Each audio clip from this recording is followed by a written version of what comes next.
Good evening, Instagram universe. It's been a hell of a week this week. I'm just going to come out right away and say it. I have a tumor in my foot.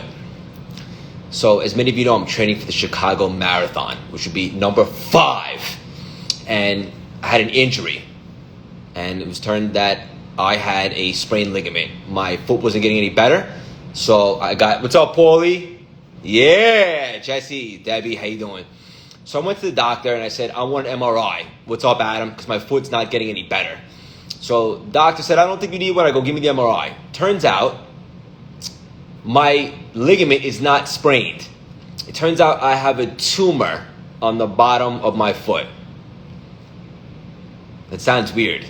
There's a tumor on the bottom of my foot. So, as you can imagine, this caught me off guard. It felt weird. Obviously wasn't expecting that. So that's where we're at right now. What does that mean? Where do we go from here? It means that it has to get taken out.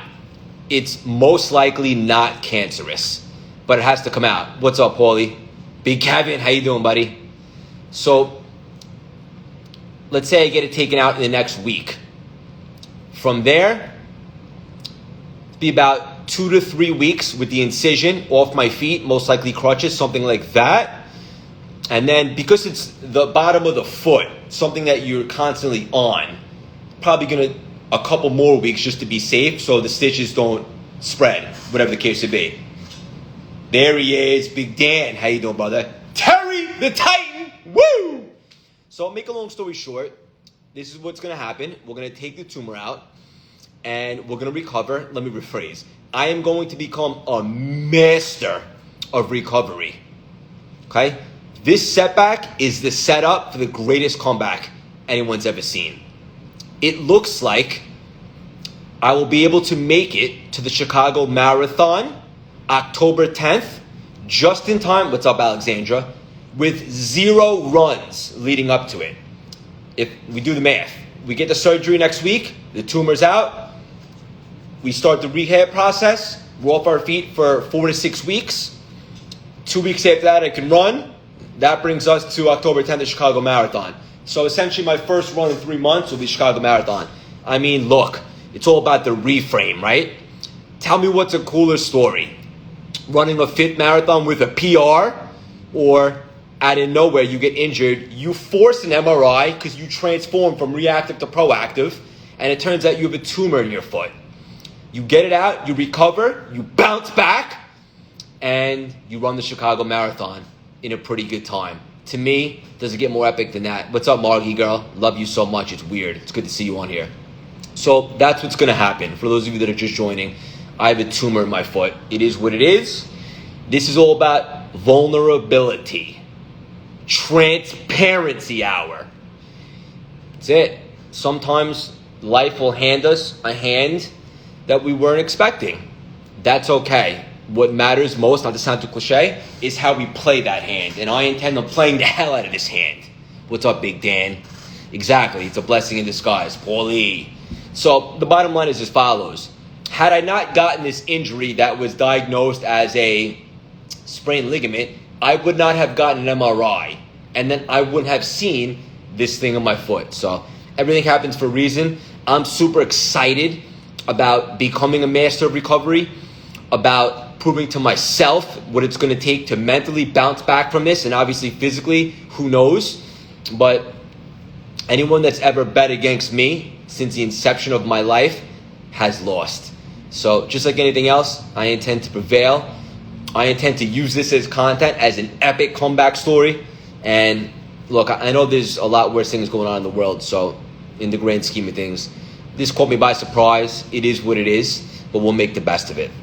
So while we're on here, it's a Friday night, going into a nice weekend. Might as well make this productive and do a little training. I want to talk about getting good at taking care of yourself. So I asked you guys and girls, are you in good mental shape? Forget physical shape. Anyone can eat healthy, take care of themselves, work out, and so forth. But are you in good mental shape? Do you sharpen the axe? Do you surround yourself with positive, inspirational people? People that can pick you up, that can inspire you, that are doing good things. That's what I mean by, are you in good mental shape? That's what's most important. Again, physicality comes and goes, but surrounding yourself with the correct people, that's what it's all about.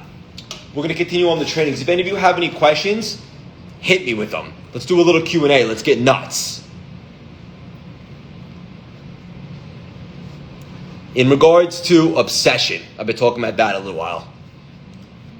I think obsession is healthy. I think being obsessed with something that's productive is beautiful. I'm obsessed with CLS. I love it.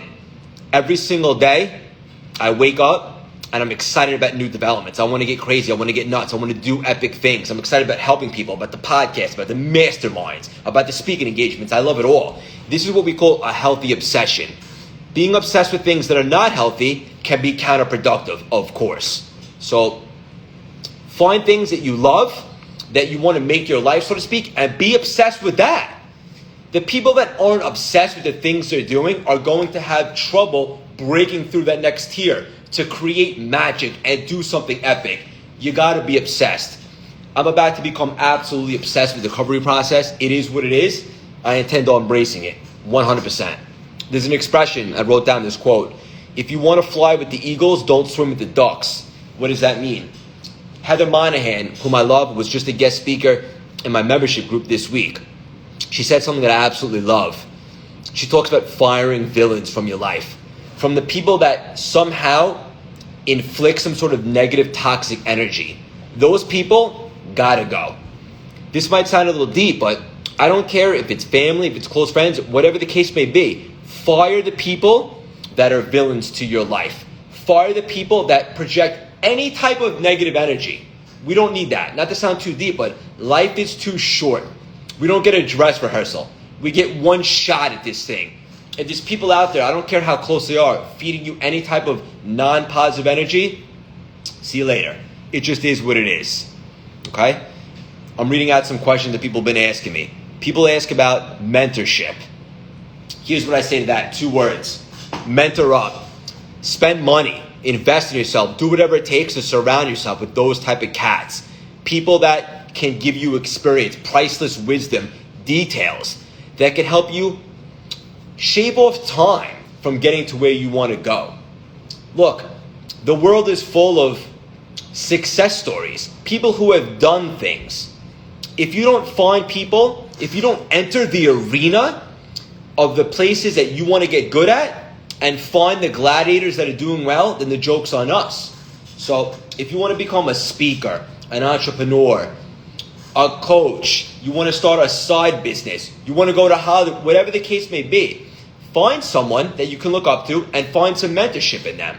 And then pick their brain. See what works. Most importantly, see what doesn't work. And then utilize that wisdom. It's a no-brainer. Find whatever greatness lies within you and then nurture it. Eventually, the world will see it. So a lot of people ask about, how do you find your gifts, right? How do you identify your gifts if you don't know what you are? Find what you're really good at and nurture it. Water it like it's a plant that you want to sprout and grow. And eventually, the world will start to acknowledge it, and then you might just make a fortune providing it or serving others with it. So the bottom line is, you got to find what you're absolutely great at and then take care of that. It's your baby. Be obsessed with it and nurture it. All right, guys, it's Friday afternoon. We got a nice weekend ahead of us. Live in a state of gratitude. I know that sounds a little obvious, but even like with what I'm going through right now with my foot, it was definitely a plot twist. It was definitely something I was not expecting, but I'm grateful that it's not something else. And most importantly, I'm grateful that it provided me an opportunity to request an MRI so I could see that there was a tumor at the bottom of my foot, so we can get it taken care of and so we move on and prevail. Sharpen the axe this weekend. If you haven't listened to the episode yet on the CLS experience with the Titan, Terry Thayer, the hell are you waiting for? If you haven't joined the CLS membership yet, what are you waiting for? Mikey V, what's up, buddy? This week's membership is unbelievable. It's very cheap. It's $49 a month, okay? It's free trainings, it's hot seat coaching, it's live Q&A, it's special guest speakers, it's beautiful. Most importantly, it's a network of like-minded individuals that you could pick their brain, you could find clients, you could interact with.